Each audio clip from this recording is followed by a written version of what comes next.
Yung korupsyon, hindi yan inimbento ng kasalukuyang administration. Hindi rin yan inimbento ng administration ni Pangulong Duterte and the administrations before him. But ibang usapan na lalo mo pang palalain ang korupsyon sa iyong termino.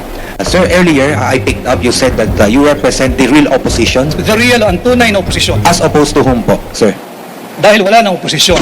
Maraming nagpo-post during na oposisyon and wala naman tunay na oposisyon. What about, sir, yung mga sa Liberal Party, sir?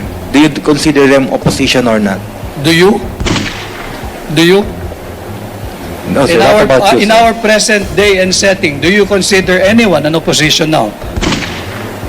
Will you be part of the so-called opposition? Are you going to expose what you've seen when you were still inside the cabinet?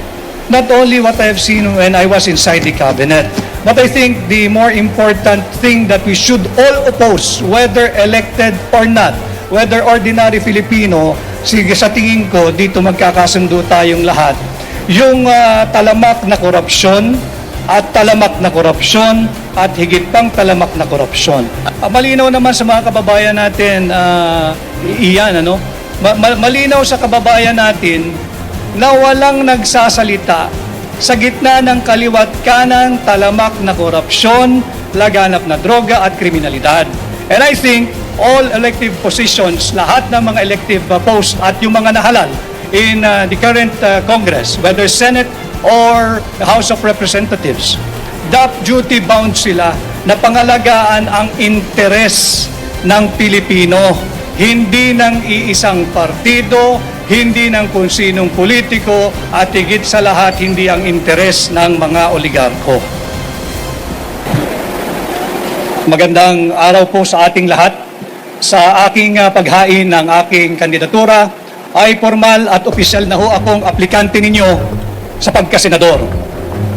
At sa gitna ng tila nakabibinging katahimikan at pagkonsinti sa kaliwat kanang korupsyon at higit pang korupsyon, kagaya po ninyo, hindi ko rin matanggap na magpatuloy ang ganitong uri ng baluktot na pamunuan. Kung kaya nadinig ko at tumugon ako sa pakiusap ng ating mga overseas Filipino workers at tumugon ako sa hamon ng hakbang ng maisog na pamunuan ang tunay na oposisyon.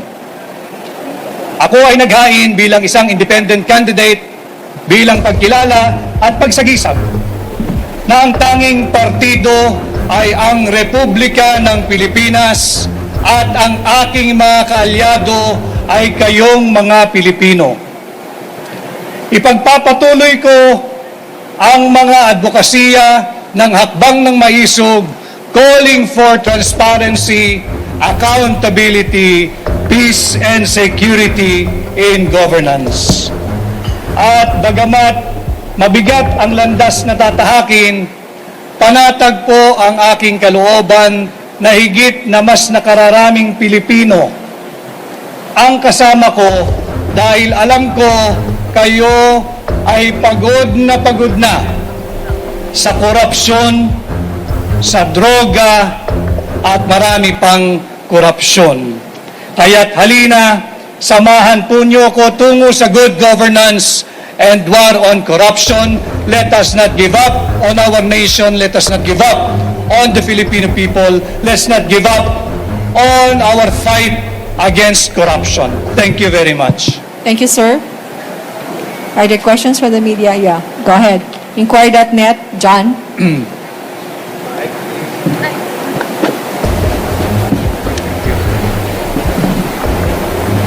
Sir, good afternoon. Good afternoon. Sir, earlier I picked up you said that you represent the real opposition. The real and tunay na oposisyon. As opposed to whom po, sir? Dahil wala nang oposisyon. Maraming nagpo-post during na oposisyon and wala naman tunay na oposisyon. What about, sir, yung mga sa Liberal Party, sir? Do you consider them opposition or not? Do you? Do you? No, sir. What about you, In sir? our present day and setting, do you consider anyone an opposition now? Okay, sir. Thank you, sir. Okay. Sandra Aguinaldo, GMA 7. Hi, attorney. Apo. Hi, Sandra. Ngayon po na sabi nyo nga parang kayo yung magre-represent na real opposition. Pero po ba kayong nasaksihan while you were in Malacanang na katiwalian ayon nga po sa sinabi nyo na yung advocacy nyo to fight corruption? And willing po ba kayo na isiwalat yon sa publiko? You covered us during the campaign, Sandra, and I think in the earlier part of my stint in the cabinet as the executive secretary, and probably by now most of you, if not all of you, know the reason why I have to leave the cabinet. Dahil sabi ko nga doon sa pahayag ko sa interview before, ang direksyon namin simula ng aking sinamahan ng kampanyang huli ay patungo sa good governance at to temper the greed and to temper the corruption. At nakita ko na kabaliktaran yung aking na-witness, Sandra. Napakaraming counterflow at iba yung direksyon nila. Ayaw nila nung to temper the greed, to temper the corruption. At the second question, please. The other one. Sino po? Meron pa pong tanong? Yeah, Sherry Ann Torres, ABS-CBN. Good afternoon, sir. Hi.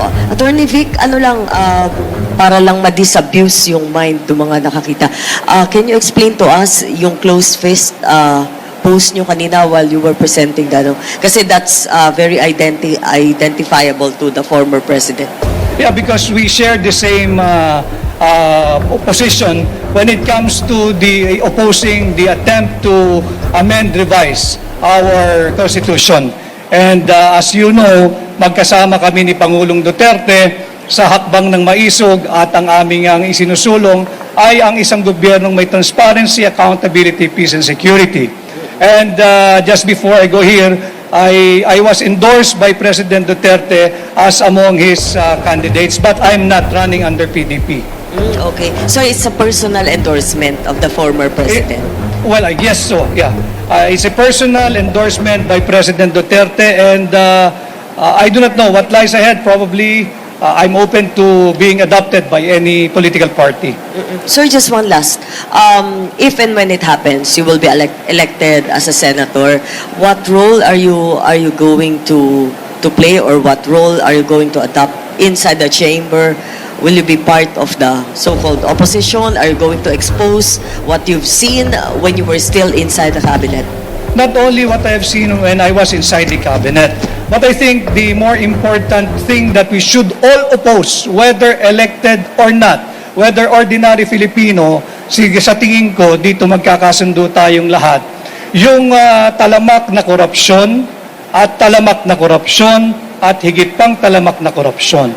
And when I will be blessed by the mandate of the Filipino people, this is the role that I'll be playing. And if I have a way, if I can make enough alliances, we'll do away with resolution number 1, authorizing liquidation by certification. And would that be, is it also safe to say that if you are going to be allied with, for example, with the majority bloc, you will try to get the Senate Blue Ribbon Committee? I will never be allied with the majority bloc. I am running because I took up the challenge to lead the real opposition. Are there any more questions? Okay. Wala. Okay. Ian from Hillstar.com. Makipasa lang po ng microphone sa likod. Salamat.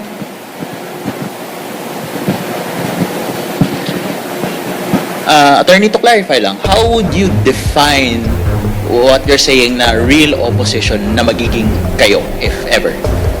Para lang po malinaw. Malinaw naman sa mga kababayan natin, iyan, ano? Malinaw sa kababayan natin na walang nagsasalita sa gitna ng kaliwat kanan, talamak na korupsyon, laganap na droga at kriminalidad. And I think all elective positions, lahat ng mga elective posts at yung mga nahalal in the current Congress, whether Senate or House of Representatives, duty-bound sila na pangalagaan ang interes ng Pilipino, hindi ng iisang partido, hindi ng kung sinong politiko, at higit sa lahat, hindi ang interes ng mga oligarko.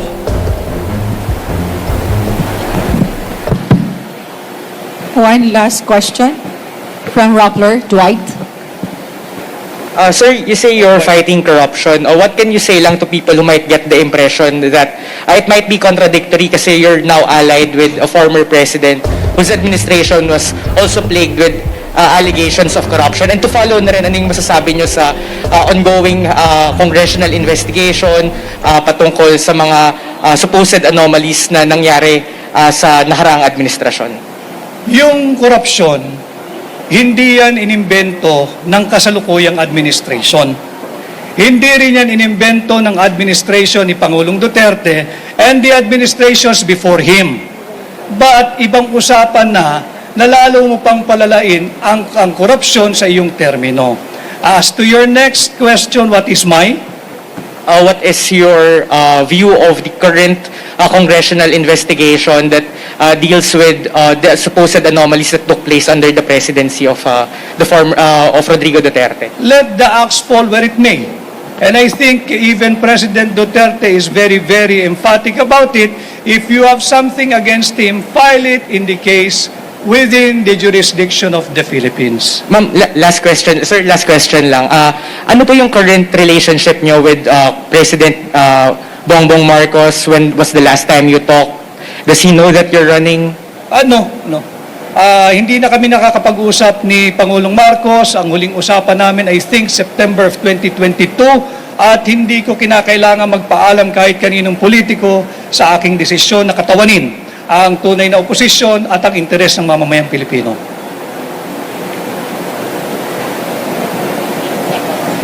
14 seconds. Okay. Opo.